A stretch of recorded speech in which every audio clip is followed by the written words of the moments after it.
दोस्तों, अगर आप 90 के दशक या 2000 के दशक में भारत में पैदा हुए हैं, तो आपने अपनी जिंदगी में यह लाइन कम से कम 1000 बार सुनी होगी। गेम खेलने से पेट नहीं भरता। उस दौर में गेमिंग कोई करियर नहीं बल्कि एक बीमारी मानी जाती थी, जो आपके बोर्ड एग्जाम्स के मार्क्स खराब करने के लिए बनाई गई थी। लेकिन इस यूनिवर्स का एक नियम है, इंसान को हमेशा वो चीज पसंद आती है जो उसे रियलिटी से दूर ले जाए, जिसे हम कहते हैं एस्केपिज्म, पलायनवाद। क्या बोला तूने? हमारी ख्वाहिशें एक वर्चुअल हीरो बनने की थीं, लेकिन हमारे पास रिसोर्सेज लिमिटेड थे। 2005 के भारत में ना तो सबके पास महंगे कंप्यूटर थे, ना ही प्ले स्टेशन खरीदने के पैसे।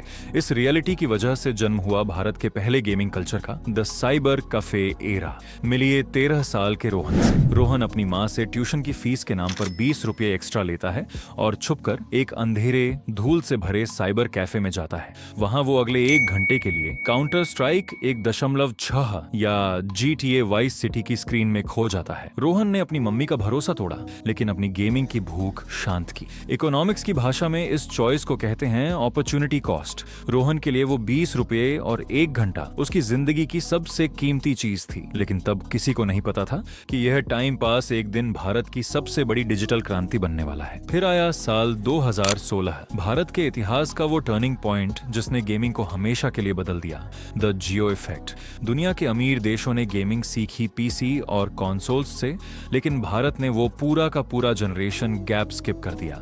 हमारे पास महंगे कंप्यूटर नहीं थे, पर अचानक हमारे हाथ में आ गया दुनिया का सबसे सस्ता 4G डेटा और 8000 रुपये का चीनी स्मार्टफोन। तभी एंट्री होती है एक ऐसे मॉन्स्टर की जिसने भारत के युवाओं को अपना गुलाम बना लिया, PUBG मोबाइल। गेमिंग अब सिर्फ अमीर बच्चों का शौक नहीं रही जो मर्सिडीज में घूमते हैं। अब बिहार के एक छोटे से गांव का लड़का और मुंबई की चौल में रहने वाला लड़का, दोनों एक ही डिजिटल मैदान में उतरकर चिकन डिनर के लिए लड़ रहे थे। इसे कहते हैं डिजिटल लोकतंत्रीकरण। गेमिंग अब एक सोशल नेटवर्क बन चुका था, जहां लोग बात करने, दोस्ती करने और अपनी भड़ास निकालने आते थे। अब जब लाखों लोग एक साथ गेम खेल रहे थे, तो यहाँ एंट्री होती है अटेंशन इकोनॉमी की। लोगों को सिर्फ गेम खेलना पसंद नहीं था, उन्हें दूसरों को गेम खेलते हुए देखना भी पसंद आने लगा। यूट्यूब पर अचानक एक नया जादू हुआ। आम से दिखने वाले लड़के जैसे कैरीमिनाटी, मॉर्टल या डायनेमो अपने कमरों में बैठकर लाइव स्ट्रीमिंग करने लगे। देखते ही देखते इनके लाइव काउंट्स बॉलीवुड स्टार्स की फिल्मों की ओपनिंग से बड़े हो गए।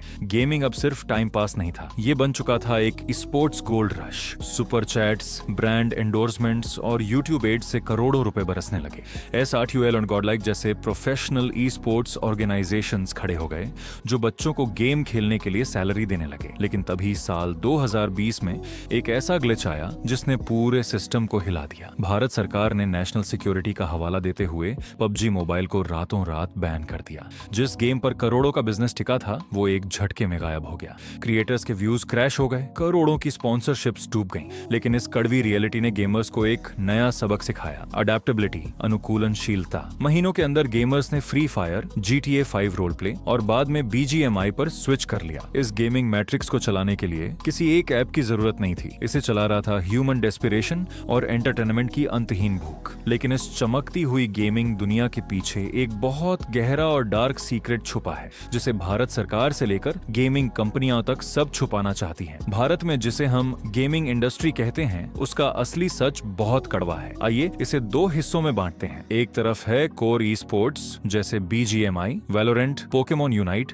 जहां असली स्किल्स की जरूरत होती है। लेकिन दूसरी तरफ है रियल मनी गेमिंग, RMG, जैसे ड्रीम 11, MPL, रमी सर्कल और लूडो किंग। के PMG और लूमिकाई की रिपोर्ट्स के मुताबिक भारत की गेमिंग इंडस्ट्री का लगभग 70% रेवेन्यू ई स्पोर्ट्स से नहीं बल्कि इन रियल मनी गेम्स से आता है। किताबी भाषा में इसे स्किल का गेम कहा जाता है, पर ग्राउंड रियलिटी में यह एक साइकोलॉजिकल पोंजी स्कीम है। कंपनियां आपके दिमाग के साथ डोपामाइन लूप खेलती हैं। जब आप 49 रुपये लगाकर 1 करोड़ रुपए जीतने का ख्वाब देखते हैं, तो वो गेमिंग नहीं बल्कि डिजिटलाइज्ड जुआ है। इसके चक्कर में कितने ही युवाओं ने अपनी जमा पूंजी गंवा दी, डिप्रेशन में चले गए और सरकारों को इन पर बैन लगाना पड़ा।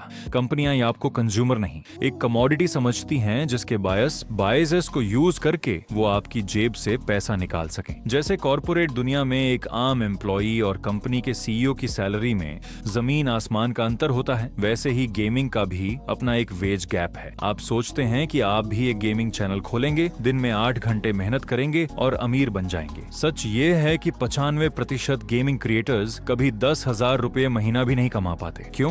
क्योंकि कैपिटलिज्म और यूट्यूब एल्गोरिदम का एक ही रूल है, रिप्लेसमेंट वैल्यू। आप जो गेम प्ले दिखा रहे हैं वो कल कोई और 16 साल का बच्चा आपसे बेहतर रिफ्लेक्सेस के साथ दिखा देगा। मार्केट में गेम खेलने वालों की हाई सप्लाई है, लेकिन उस गेम प्ले को एक एंटरटेनिंग शो में बदलने वाले गिने चुने लोग हैं।